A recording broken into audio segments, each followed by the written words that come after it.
Hey everybody, I hope you're doing well. Sending you tons and tons of love from the ocean. If you're new here, welcome. My name's Vanessa and I aim to be an ally on the spiritual path.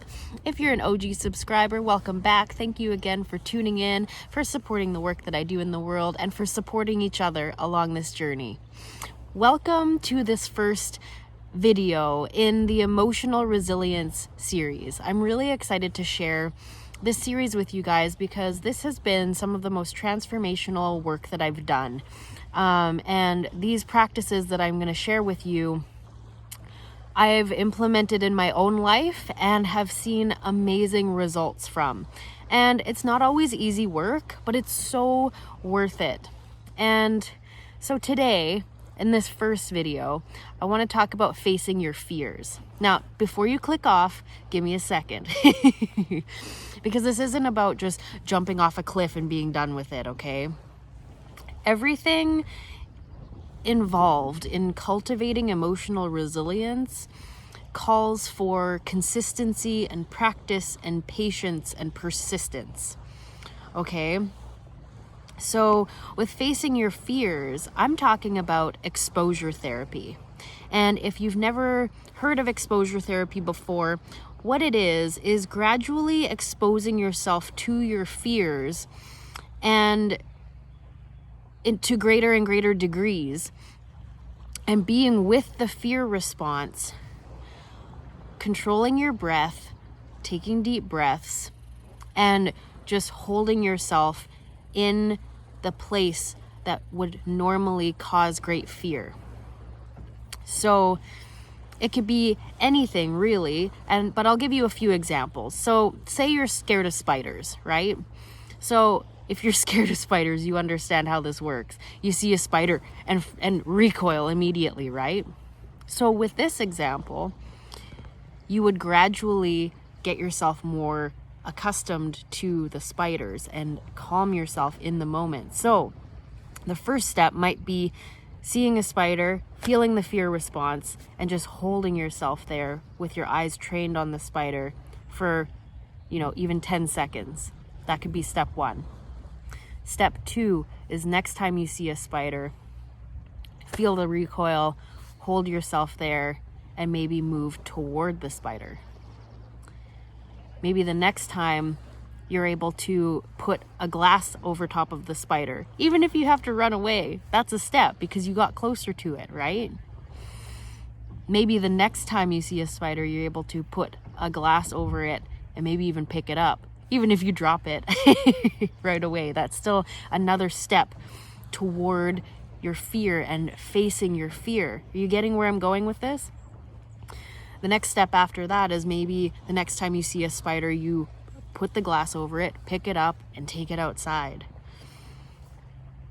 The next step could be even just not even interacting with the spider. Maybe it's just sitting there and observing a spider making a web and just seeing what it's all about and observing from a place of neutrality rather than, oh, this is a freaky looking, gross looking spider. Just observing the spider with curiosity rather than judgment. Observing how it moves and how it spins the web and the delicate intricacy of the web. And maybe you sit there long enough to watch a fly fall in the web and watch the spider wrap its web, its string around the fly. You know what I mean? It's gradually exposing yourself to the things that you're fearful of to the point where the fear response in you isn't so great. This is one way that we can cultivate emotional resilience. It's very powerful work. So, another example. Say you're afraid of public speaking. That seems to be a big fear for a lot of people. Ways that you could start to face this fear is maybe you join a networking group. Maybe the next step is actually going to the networking group meetings. Maybe the step after that is introducing yourself to someone that you don't know and telling them a few things about yourself. Maybe the step after that is getting up in front of the room with that person and doing a little exercise. Maybe the next step is getting up in front of the room yourself and speaking for even 30 seconds. Maybe after that you feel a bit more comfortable to talk for a bit longer. And all the while, taking deep breaths, calming the nervous system, allowing yourself to feel that fear response and move past it, right? Another example is maybe you're afraid to say no and set boundaries. That's a big one for a lot of people. That's a big one for me too. So maybe you start with baby steps there. Rather than saying no to someone right away, you say, let me get back to you on that. Give me 24 hours and I'll get back to you. And that gives you time to kind of process things and see if you can actually take it on, if you have the space, if you have the energy to do that. And then if you don't, you can politely scribe a no message, right? Via text or email or whatever, or call them. Maybe the step after, learning how to just take some time is, actually saying no to someone right on the spot. Like, no, sorry, I don't actually have space for that. No, I don't have time for that. Maybe the step after that is starting to, have boundaries around how people are treating you. Maybe how they're speaking to you, or, just saying, hey, I don't appreciate that. This stuff can be hard, but it's so worth it. It's so worth it. So I invite you to start to face your fears. Think about the things that trigger that heart racing fear response in you. Maybe it's heights, right? So maybe like this, you could just stand on this log, right? And get yourself up high a little bit. Maybe you get on a footstool and just stand up there and look down and kind of get used to the heights that way.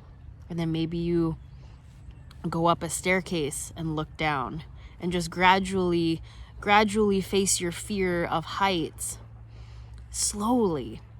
You might have to just stand on this log a bunch of times for like a month before you get used to that and it doesn't feel so scary. And then you can move up to the next level, and then you can move up to the next level. The whole practice of facing your fears and this exposure therapy is to do so gradually, to gradually step yourself up to where you're facing your fears head on more often and for a longer duration. And controlling your breath, taking deep belly breaths while you're facing your fears, and learning how to calm your own nervous system. This is how you can begin to cultivate emotional resilience in yourself, is being present with yourself while you're feeling vulnerable like that, and knowing that you have your own back. You're building trust within yourself that you can take care of yourself in these situations. So I invite you to try this on in your own life. Think about the things that you're afraid of and start to make a plan to face your fears head on. Start gradually. Start with something that doesn't feel overwhelming.